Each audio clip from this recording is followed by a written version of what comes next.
오늘 우리에게 주신 하나님의 말씀은 요한복음 8장 1절에서 12절까지의 말씀입니다. 8장 1절에서 12절까지의 말씀을 자매님과 형제님들이 한 절씩 읽어보겠습니다.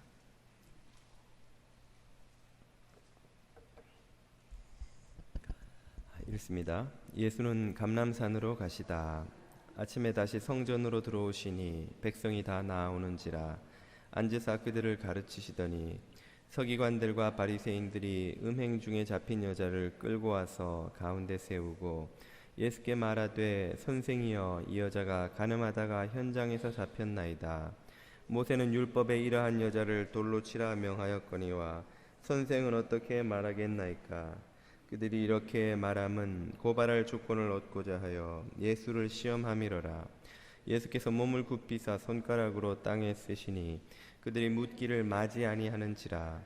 이에 일어나 이르시되 너희 중에 죄 없는 자가 먼저 돌로 치라 하시고 다시 몸을 굽혀 손가락으로 땅에 쓰시니 그들이 이 말씀을 듣고 양심의 가책을 느껴 어른으로 시작하여 젊은이까지 오직 예수와 그 가운데 섰는 여자만 남았더라. 예수께서 일어나사 여자 외에 아무도 없는 것을 보시고 이르시되 여자여 너를 고발하던 그들이 어디 있느냐. 너를 정죄한 자가 없느냐. 대답하되 주여 없나이다. 예수께서 이르시되 나도 너를 정죄하지 아니하노니 가서 다시는 죄를 범하지 말라 하시니라. 예수께서 또 말씀하여 이르시되 나는 세상의 빛이니 나를 따르는 자는 어두움에 다니지 아니하고 생명의 빛을 얻으리라. 아멘. 오늘 새벽에 제가 집에서 나오는데 셀폰을 보니까 카톡이 40개가 와 있는 것입니다. 보통 자고 나면 교우들이 보낸 카톡이 몇 개씩 와 있는 예는 흔하지만 40개씩 와 있는 경우는 그렇게 흔치는 않아서 제가 누군가 하고 궁금해서 봤습니다. 저와 함께 어린 시절 한국의 대구에서 같이 자랐던 친구인데요. 지금은 대구 시립어린이 합창단 지휘자로 있습니다. 그 친구가 단체 카톡방을 만들어서 자신이 어제 겪은 일들을 올린 것입니다. 무슨 내용인가 봤더니 대구에 가면 동성로라고 있는데 거기서 어제 그 동성애자들의 그 축제가 있었던 거예요. 그래서 동성로인가? 하여튼 이 친구가 그 소식을 듣고는 목사 아들이기도 하고 신앙인으로서 그냥 있을 수가 없어서 그 반대 시위하는데 같이 나갔다는 것입니다. 그래서 그 친구가 그 찍은 그 사진들을 쭉 거기 앞에 올리고 뒤에는 카톡방에 들어온 사람들의 반응이 쭉 이어졌는데요. 사진을 보니까 축제를 하는 이들과 또 그 반대 시위를 하는 이들이 이제 거리와 또 옆에 보도에 이렇게 서서 서로 피켓을 들고 상대방을 향해서 이제 반대 메시지를 이제 소리치고 또 전하고 이러는 것이죠. 그 피켓 내용을 보니까 참 서로가 대단히 좀 자극적인 표현들을 써가면서 그 자기 의사를 밝히는데 먼저 그 반대하는 측에 한 5, 60대 정도 되어 보이시는 신사분이 피켓을 들고 있는데 거기에 이렇게 쓰여 있는 것입니다. 여자 사위, 남자 며느리, 미치려면 곱게 미쳐라. 이렇게 아주 뭐랄까요, 조롱과 참 어이없음 이런 감정들을 담은 표현이겠죠. 거기에 대해서 또 동성애를 환호하며 지지하며 이렇게 행진하는 사람들이 또 피켓을 들고 있는데 거기는 또 이런 표현들이 있었습니다. 혐오도 신앙이냐, 기독교인들을 향해 하는 소리겠죠. 그리고 또 다른 피켓에는 네 주변에는 없을 것 같냐 이렇게 피켓에 쓰여 있는 것입니다. 그래서 제가 그 사진들을 보면서 이렇게 생각을 해보니까 이게 정말 동성애는 우리와 그리 생각보다 멀지 않은 곳에 있다는 그런 생각이 들었습니다. 저만 해도 가장 가까운 예로 제 아내가 한국에서 미국으로 건너오기 얼마 전에 오래 전에 연락이 끊긴 그 중학교 때 친구가 갑자기 연락이 온 거예요. 그래서 뭐 무슨 일인가 해서 아내가 나가봤더니 그 친구가 뭐 이런저런 쓸데없는 이야기 한참 하다가 결국 마지막에 진짜 하고 싶었던 이야기를 꺼내는데 자기가 동성애자라는 것입니다. 이 여잔데 다른 여자 파트너와 만나고 있다는 것이죠. 그러면서 이제 그 후에 한 두어 차례 정도 더 제 아내와 만났는데 아마도 제 아내가 목사와 결혼한 사모라는 사실 때문에 어떤 뭐 상담이 필요했는지 위로가 필요했는지 뭐 자세히는 모르겠습니다. 몇 차례 만나다가 그맘때쯤에 저와 아내가 이제 미국으로 건너오면서 그 아내의 친구와의 뭐 연락이 끊어지게 되었는데 생각보다 우리 주변에 동성애가 그리 멀지 않다는 것을 우리가 아마 여러분 겪으신 분들이 많으리라 생각합니다. 우리 중에도 가족이나 혹은 친구나 혹은 직장 동료 뭐 이런저런 인연으로 있는 사람들이 동성애 문제를 가지고 있다는 사실을 아는 분들이 겪은 분들이 적지 않으리라 생각이 됩니다. 요즘 한국 사회와 이 미국 사회의 가장 뜨거운 그 대중적 이슈, 핫 이슈를 꼽으라면 단연 동성애 문제겠죠. 이 미국은 지난 6월 26일 연방 대법원에 동성애 합헌 판결이 내려진 이후로 다시 한번 그 동성애에 대한 찬반의 논쟁이 뜨겁게 불타오르고 있습니다. 동성애 지지하는 사람들의 환호와 더불어서 또 반대자들의 새로운 뭐 이런저런 입법 움직임들도 지금 시작되고 있는데요.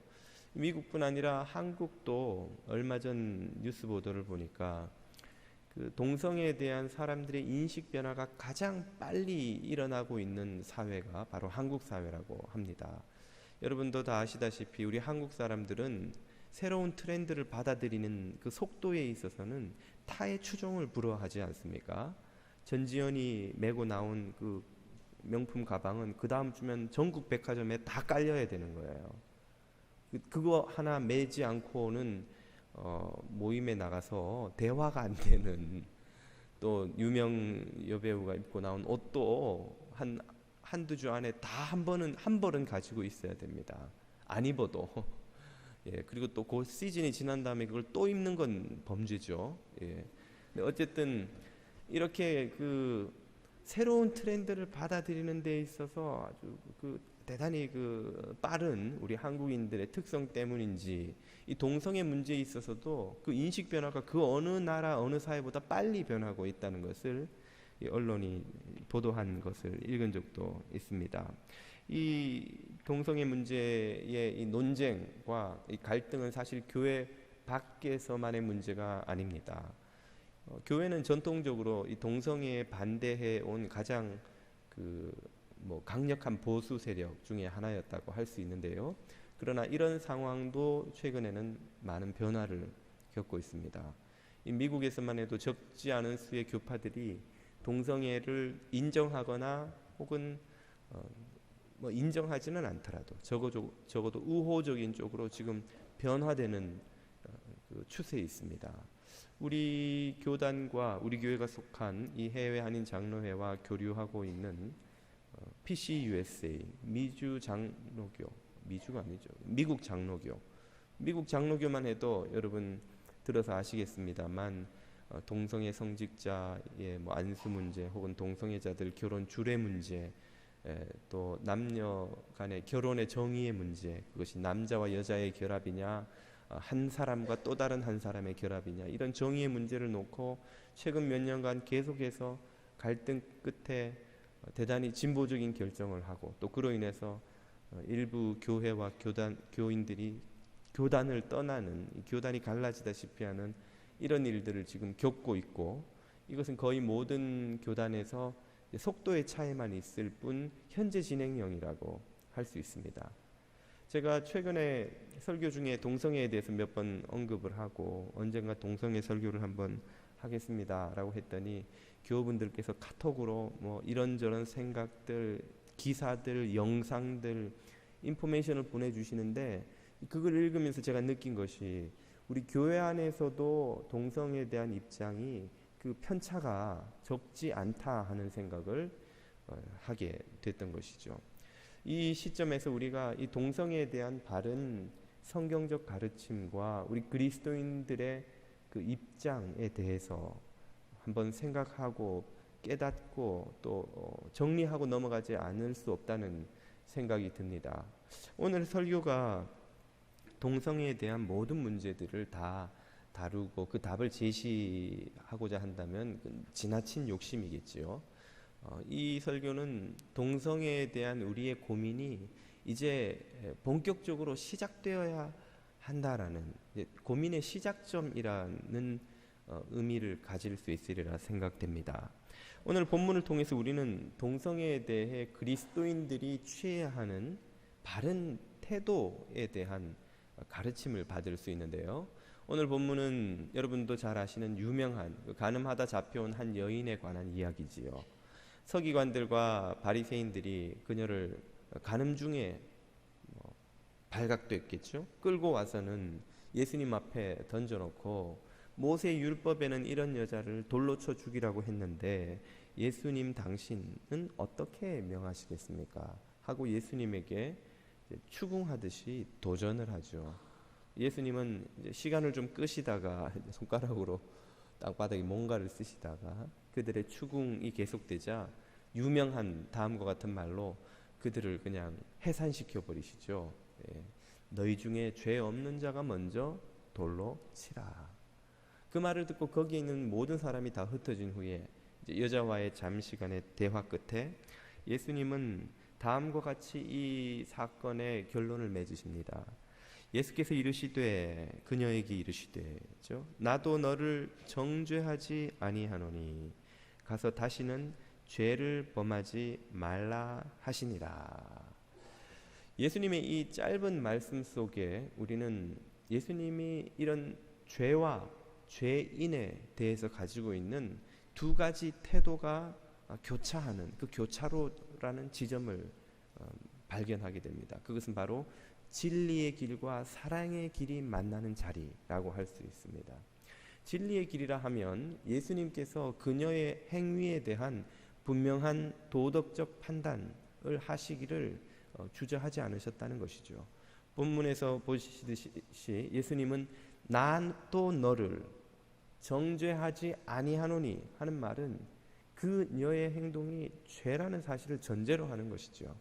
그리고 또한 가서 다시는 죄를 범하지 말라. 그 말은 이미 그녀가 죄 가운데 빠져 있다는 걸 역시 전제로 하는 것이죠. 이것은 예수님께서 죄에 대해서 결코 유야무야 넘어가시는, 죄에 대한 기준을 결코 낮추시는 분이 아니라는 것을 분명히 가르쳐 주는 것입니다. 이것은 오늘날 우리가 살아가는 이 현대 사회의 풍조와 대단히 대조적인 것이죠. 스카펙과 C.S. 루이스 같은 사상가들은 공통된 목소리로 이 시대, 이 현대 사회가 겪고 있는 그 무서운 질병이 있는데 그것은 바로 책임의 회피라는 질병에 걸려 있다는 것입니다. 이 시대에는 사람들이 죄를 죄라고 더 이상 부르지 않고 책임을 책임지는 그런 시대가 아니라고 그렇게 말하고 있는 것이죠. 이 시대에 분명히 죄도 있고 악도 벌어지고 있고 그 피해자가 온 세상에 만연한데 넘쳐나는데 가해자는 없는 그런 세상이 되었다는 거예요. 사람들은 더 이상 죄를 죄라고 부르지 않고 무슨 증상, 무슨 증후군, 무슨 신드롬이라고 묘사하고 또 그런 행동에 대한 책임을 유전적으로 타고났기 때문에 사이코패스, 유전적으로 그렇게 타고났으니까 그 사람은 다른 일을 해야 할 수밖에 없는 것이죠. 혹은 뇌의 문제, 호르몬의 문제로 인해서 그가 스스로의 행동에 책임질 수 없다는 것입니다. 그러므로 그 사람에게는 책임이 없다는 것이죠. 여기 지금 살인의 피해로 혹은 불의와 부정과 온갖 죄와 악의 피해로 고통당하고 있는 피해자는 분명히 존재하는데 문제는 가해자는 그 어디에도 없다는 거예요. 그것이 이 현대사회가 만들어내고 있는 이 걸려있는 심각한 질병이라는 것입니다. 그러나 예수님은 그러한 문제에 있어서의 조금의 양보도 없으십니다. 죄를 죄라고 하시는 분인 거예요. 옳지 않은 것을 괜찮다고 말씀하시지 결코 않는 분입니다. 진리의 그 선을 양보하시는 분이 아니라는 것이죠. 현대사회가 이렇게 원인에 대해서 명확한 입장을 취하지 않기 때문에 문제는 해결책도 나오지 않는 것처럼, 그러나 예수님은 분명히 죄를 죄라고 하심으로 그 죄에서 구원하시는 그 구원의 길을 우리에게 보여주시는 분이시죠. 이렇게 예수님은 진리에 대해서 절대 양보하지 않으시면서 진리의 길을 고수하시면서 동시에 사랑의 길을 우리에게 보여주십니다. 오늘 본문을 보면 예수님은 그 상황에서 그녀를 정죄하실 자격이 있는, 권세가 있는 유일한 한 분이심이 분명히 드러나는데, 문제는 예수님이 스스로 당신에게만 있는 그 심판의 권세를 행사하시지 않겠다고 말씀하신 것이죠. 나도 너를 정죄하지 아니하노니, 다른 사람들은 정죄할 자격이 없어서 정죄하지 못했지만 나는 정죄할 자격이 있음에도 불구하고 그 권세를 사용하지 않겠으니 너는 가서 다시는 죄를 범치 말라고 하심으로 그녀에게 회개와 용서의 새로운 기회를 제공하고 계신 것입니다. 예수님은 진리의 길을 포기하시지 않으면서 동시에 사랑의 길 역시 떠나지 않으심으로 진리와 사랑이 만나는 교차로 한가운데 서 계신 분이라고 할 수 있는 것이죠. 바로 이것이 교회가 오늘 예수님으로부터 배워야 하는 자리, 배워야 하는 태도, 방식입니다. 오늘날 교회가 실패를 했다면, 여기서 실패라는 의미는 우리가 이런 일이 결코 일어나지 않을 줄 알고 안도하고 있는 사이에 사람들의 생각이 바뀌고 법원에서 비정상이 정상이라고 판결이 되는 이런 일들이 일어나는 동안 교회가 아무것도 못하고 있는 이런 상황을 실패라고 부를 수 있다면, 교회가 이렇게 실패하는 이유가 무엇인고 하니 바로 예수님이 보여주신 이 진리와 사랑이 만나는 자리를 찾지 못한 것이라고 할 수 있다는 것입니다. 교회는 종종 이 진리를 지키려고 하다가 사랑을 잃어버리거나 사랑을 추구하려고 하다가 그만 진리의 자리를 떠나는 이 두 가지 극단 사이에서 왔다 갔다 하며 균형을 잡지 못했다는 것이죠. 오늘 본문에 등장하는 이 바리새인들은 그 두 가지 극단 중에 첫 번째인 진리를 추구하다가 사랑을 잃어버리는 극단을 잘 보여줍니다. 바리새인은 그 당시 사회를 정결하고 거룩한 공동체로 만들고자 하는 그 열심이 그 누구보다 특출난 사람들이었습니다. 좀 부정적으로 묘사해 보자면 사회를 정결하게 만들고자 하는 강박에 사로잡혀 있는 사람들이었죠. 그래서 저지난 시간인가요? 설명드린 것처럼 구약의 제사장들에게 요구했던 몇몇 정결 규례를 정결법이라는 새로운 규범 시스템으로 확대 생산해서 모든 사회 구성원들에게 다 적용을 하고 그것을 지켜야만 정결할 수 있다고 가르치고 그들을 강제하기 시작한 것이죠. 그것을 지키지 못하면 그들을 죄인이라고 비난하고 정죄하고 심지어는 이렇게 투석형에 처할 정도로 사람들을 가혹하게 몰아붙이는 그런 이들이 바로 이 바리새인들과 서기관들이었습니다. 현대사회에도 그들과 유사한 이들이 있는가, 비슷한 가장 근접한 예를 꼽아보라면 그들만 그런 것은 아니지만 이슬람 원리주의자들을 꼽을 수가 있습니다. 그들은 사회를, 국가를 이슬람 율법 하에서 경건한 공동체로 만들고자 이제 이익 집단을 만들고 당을 만들고 혁명을 일으켜서 정권을 잡고 그리고 법으로 이슬람 율법을 지키도록 지금 강제하고 있죠. 지금도. 그래서 여자들은 부르카를 써야 되고 남편 없이는 밖에 외출도 하지 못하고 술이나 기타 우리를 방탕하게 만들 수 있는 모든 것들은 법으로 금지되어 있고 그것을 어기면 감옥에 갇히거나 태형을 당한다는 건 그냥 그대로 얻어맞는다는 것입니다. 묶어놓고 막 팬다는 거예요. 그리고 심지어 죄가 중하다고 할 경우 지금도 투석형을 그대로 시행합니다. 중동에서는 투석형이 법으로는 금지되었다고 하지만 실제로 지역사회에서는 종종 명예살인에 대한 징벌로서 이루어지죠. 제가 예전에 새벽기도 때 그 투석형이 나오는 본문이 있어서 자료를 교인들에게 보여주려고 준비했다가 결국 보여드리지를 못했어요. 너무 잔인해서 자료를 정리하는 저도 막 잔인해서 막 속이 불편할 정도로 그냥 돌로 사람을 온몸이 으스러져 죽을 때까지 그냥 돌을 던져서 죽이는 거예요. 그런 잔혹한 행동을 얼마든지 할 수 있는 것이 그 당시 바리새인들이었습니다. 실제로 그들은 예수님에게 그녀를 돌로 쳐 죽이겠다고 끌고 온 것이거든요. 왜 그런 잔인한 일에 잔인한 수준까지 사람이 도달할 수 있는 것일까요? 진리를 고수하고자 하는 자가 사랑을 잃어버리면 그렇게 되는 것입니다. 사랑이 없는 진리가 얼마나 무섭고 잔혹할 수 있는지를 이 바리새인들은 잘 보여주고 있는 거예요. 바로 그런 그들의 그 위선과 무서움을, 그들의 그 영적 상태를 예수님이 이렇게 꾸짖으시죠. 오늘 본문 7절을 보십시오. 그들이 예수님께 묻기를 마지 아니하는지라. 이에 예수께서 일어나 이르시되 너희 중에 죄 없는 자가 먼저 돌로 치라 하시고, 이 말씀 한마디로 예수님은 그들을 다 해산시켜 버리셨습니다. 물대포도 없이 그냥 한 번에 흩어버리신 것이죠. 이 말이 의미하는 바가 무엇입니까? 이 여자의 죄가 가볍지 않다는 걸 예수님은 인정하시는 거예요. 이 여자가 돌에 맞아 죽어야 한다고? 그래, 맞다. 그녀의 죄는 그래야 마땅한데 그녀를 돌로 치겠다고 나서는 너희들의 죄는 그러면 어떤 것 같으냐? 너희들의 죄는 이 여자의 죄보다 조금이라도 덜 무서운 죄라고 생각하느냐? 그녀가 돌에 맞아 죽어야 하는 것처럼 여기 있는 너희 중 누구도 예외 없이 다 돌에 맞아 죽어야 마땅한 흉악한 죄인이다 라는 것이 주님의 선언이며 정죄인 것이죠. 바리새인들과 서기관들은 그녀처럼 눈에 보이고 잡혀 끌려올 수 있는 간음이나 도적질은 하지 않았겠지만 그들 안에 있는 교만과 위선과 멸시와 증오와 이 모든 혐오들은 실제 살인, 실제 간음보다 조금도 덜하지 않은 무서운 죄라는 것이죠. 그래서 예수님은 산상설교에서 형제를 보고 나가라, 바보라고 멸시하는 자는 살인하는 자요.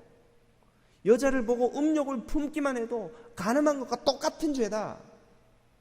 이 여자가 돌에 맞아 죽어야 한다면 너희 안에 있는 그 탐욕과 간음, 음욕과 위선과 교만과 멸시와 그 거짓된 모든 것들은 수천 번도 더 돌에 맞아 죽어야 마땅한 죄인 것이다. 그 죄를 가진 너희들이 이 여자를 지금 정죄하며 심판하겠다는 것이냐. 이것이 예수님의 그들을 향한 고발이죠. 그 고발 앞에 그들은 아무도 대답할 말을 찾지 못하고 다 흩어져 버리고 말았습니다. 오늘 우리 교회가 실패하는 자리가 바로 여기입니다. 우리 교회가, 우리 그리스도인들이 하나님의 말씀, 진리를 이 시대에서 보수해야 한다는, 지켜야 한다는 이 강박에 사로잡힌 나머지 사랑을 잃어버리는 거예요. 그래서 얼마나 잔인해질 수 있는지 형제 자매를 향해 돌을 던지는 자리까지 얼마든지 나아갈 수 있다는 것입니다. 그리고 이것이야말로 오늘 우리 교회가 실패한 가장 큰 이유라고 해도 과언이 아닙니다. 지난 시절 이 동성애를 지지하는 사람들의 가장 성공한 전략이 무엇인고 하니 바로 동성애자들을, 기독교인들을 중심으로 한 그 편견에 가득 찬 보수적인 사람들의 그 위선과 그 억압 속에 핍박받는 소수로 묘사한 것입니다.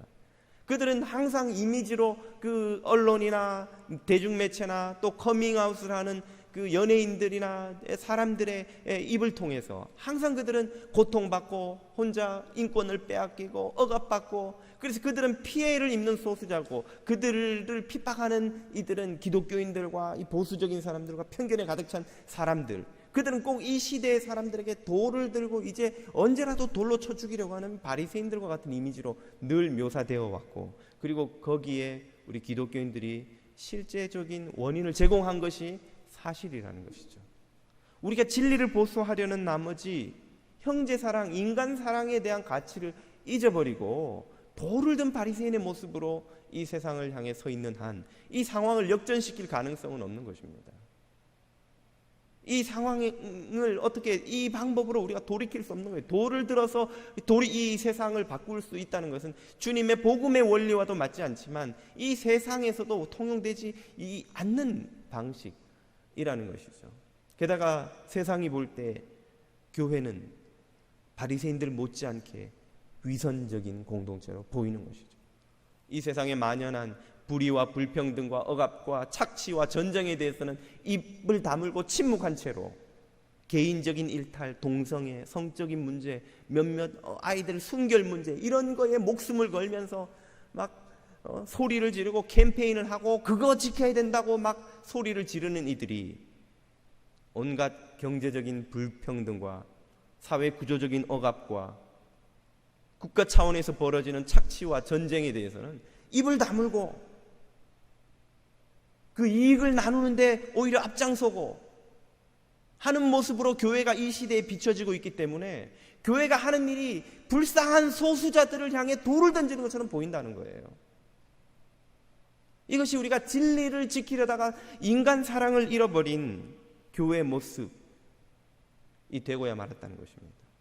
이것이 첫 번째 극단이었다면 또 다른 극단은 사랑을 구하다가 그만 진리를 잃어버린, 진리 집에 있죠. 진리를 잃어버리는 그런 극단이라고 할 수 있습니다.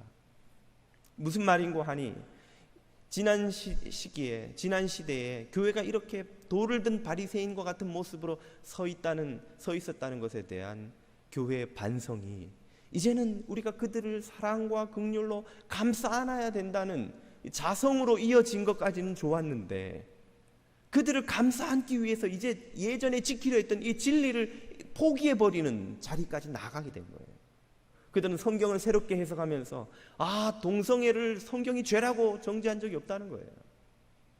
사회적 불의와 가난에 대해서 수천 곳에서 꾸짖고 고발하는 성경이 동성애에 대해서는 겨우 6곳만 지적하고 있는데 그것도 문맥을 잘 살펴보면 동성애를 꾸짖는 게 아니고 다른 죄를 꾸짖는데 동성애도 같이 묻어 들어간 거라는 것이죠. 그러므로 동성애는 이제 더 이상 죄가 아니라는 것입니다.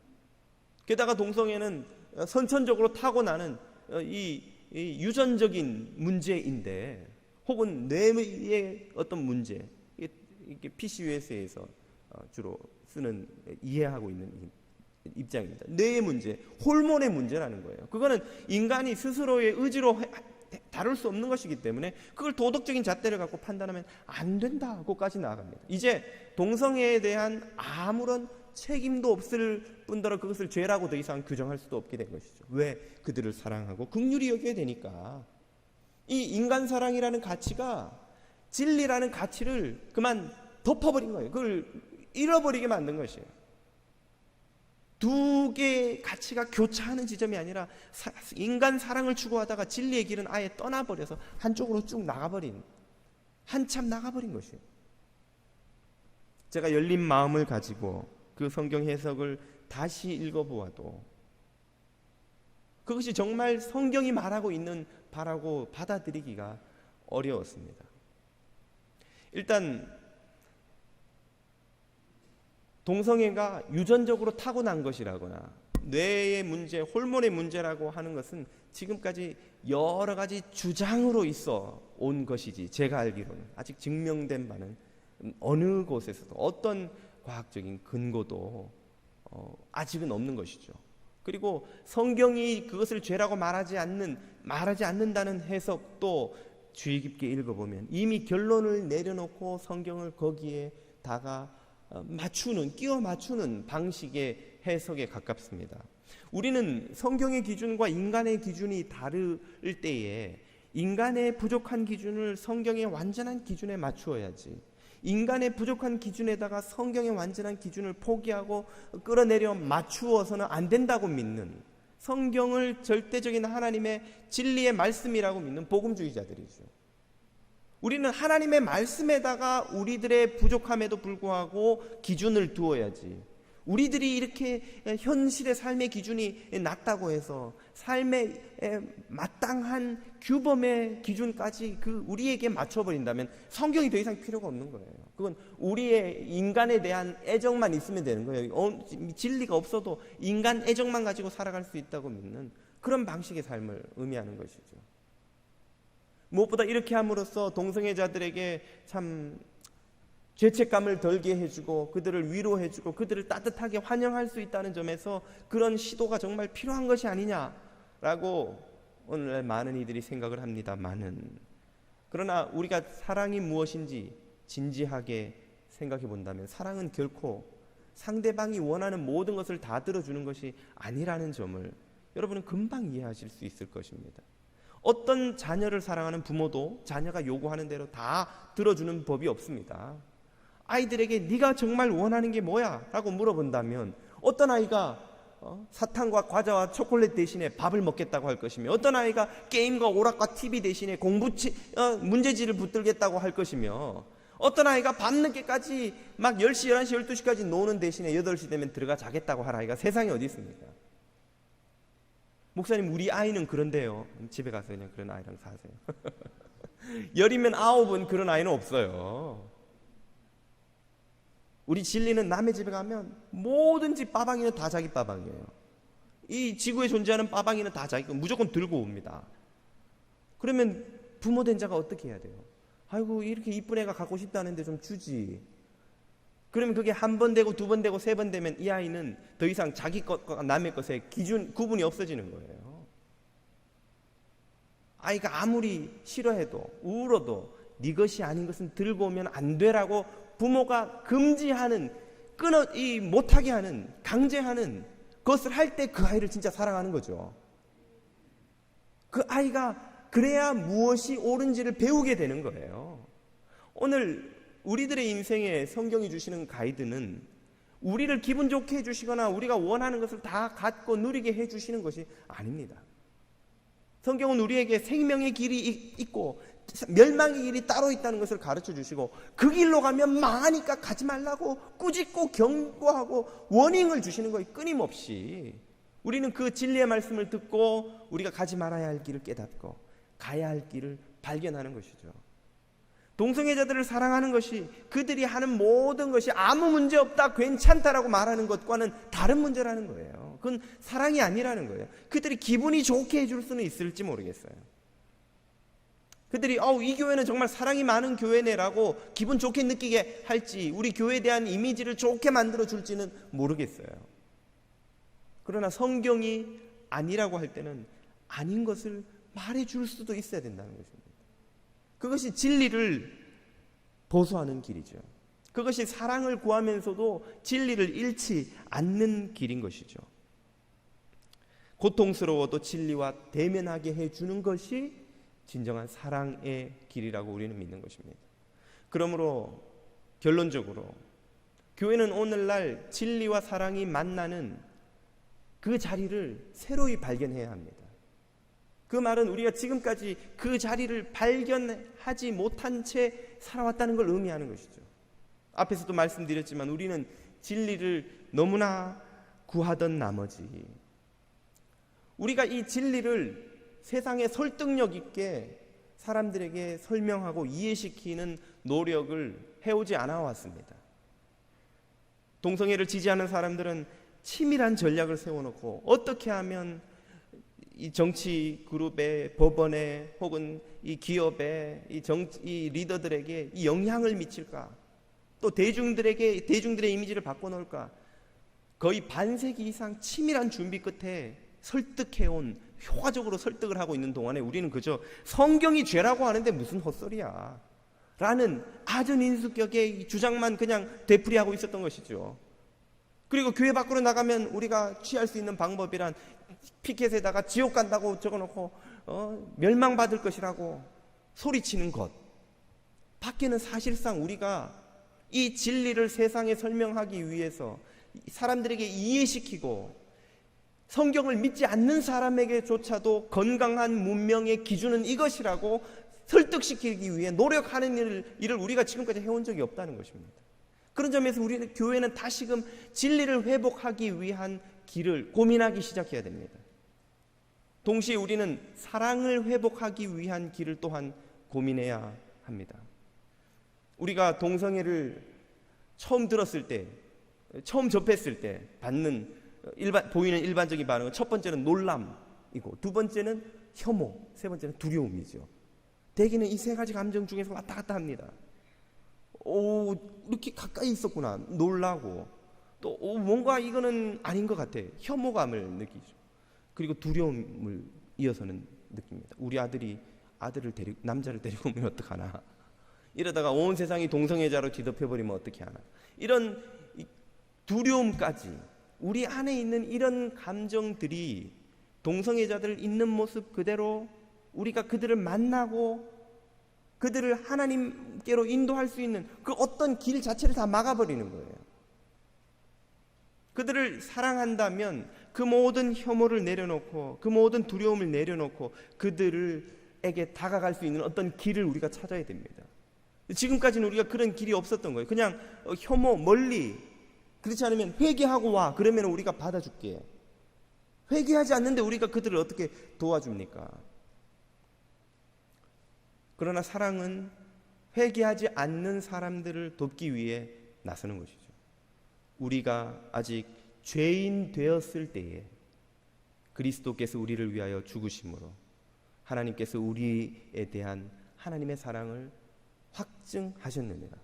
우리가 주님으로부터 사랑받을 때도 회개하지 않았을 때인 거예요. 우리가 회개해서 사랑받은 게 아니라 사랑받았기 때문에 그 은혜로 우리는 회개해서 하나님께로 돌아온 것입니다. 우리가 동성애자들에게 당신들을 사랑하겠습니다 그러면 우리를 죄인이라고 부를 거면 아예 가까이 오지도 마세요 라고 하는 일반적인 반응이 자연스럽겠지만, 그들의 반응이 어떠하든 우리 교회가 그 문제에 대해서 진지하게 성경적으로 접근하고자 한다면 사랑이라는 가치를 가슴에 품고 그들에게 다가갈 길을 찾아내야 되는 거예요. 그걸 고민해야 되는 것입니다. 에이즈가 처음 세상에 알려졌을 때 사람들이 보인 반응 역시 혐오와 두려움이었습니다. 근처에 가기만 해도 큰일 나는 줄 알았어요. 그러나 시간이 지나면서 교회의 입장이 많이 바뀌었습니다. 세상의 생각이 바뀌는 것처럼 교회에서도 이제는 에이즈가 두렵거나 혐오의 대상이 아니라 그들이야말로 도움이 필요한 대상이라는 걸 교회가 깨닫기 시작한 거예요. 말기에 있는 사람들을 케어하고 호스피스하는 사역에 어느 단체보다도 교회가 많은 기여를 했던 것도 그런 인식의 변화가 있었기 때문에 가능한 것입니다. 우리가 지금은 동성애가 혐오나 두려움, 놀람의 대상이지만 주님께서 이 가늠하다 잡힌 여인에게 보여주신 이 진리와 더불어 함께 가는 사랑을 잃지 않고 그들에게 다가갈 수 있다면 분명히 교회가 그들에게 진리와 사랑을 함께 보여주는 그런 길을 발견할 수 있으리라고 믿는 것이죠. 이런 의미에서 오늘 설교는 답을 얻는 설교라기보다 도전을 받아들이는 설교라고 할 수 있습니다. 오늘 저와 여러분은 새로운 도전 앞에 놓인 거예요. 연방대법원의 지난 6월 말의 판결은 오늘 우리 교회에 미션을 던져준 겁니다. 사명을 던져준 거예요. 지금까지 외면하고 있었던, 그냥 침묵하고 있었던, 아니면 멸시하고 거부하고 그냥 혐오하고 돌 던지고 그냥 정죄하고 지옥 간다고 그냥 외치고 쫓아내고만 있었던 그들을 교회가 이제 어떻게 대할 거냐는 거예요. 그들이 드러났든 드러났지 않든 사회 구성원으로 분명히 존재하고 있고, 이제 세상 사람들이 그들을 긍정적으로 보기 시작하는 이 시대에 교회가 이제 어떻게 하나님의 진리와 사랑을 가지고 이 문제에 대하여 그들에 대하여 길을 보여줄 수 있느냐는 거예요. 정말 세상이 지금 취하고 있는 이 길이 유일한 길이냐, 아니면 교회가 더 나은 소망의 길, 희망의 길, 생명의 길을 보여줄 수 있느냐를 우리에게 지금 던지고 있는 것이죠. 도전하고 있는 것이죠. 그 길이 우리는 있다고 믿습니다. 그 길은 세상 그 어떤 사상이나 정치적 입장이나 어떤 것이 보여주는 길보다도 더 생명을 우리에게 주시는 진리의 길이 있다고 믿는 것이죠. 오늘 보면 12절에서 예수님이 이렇게 말씀하십니다.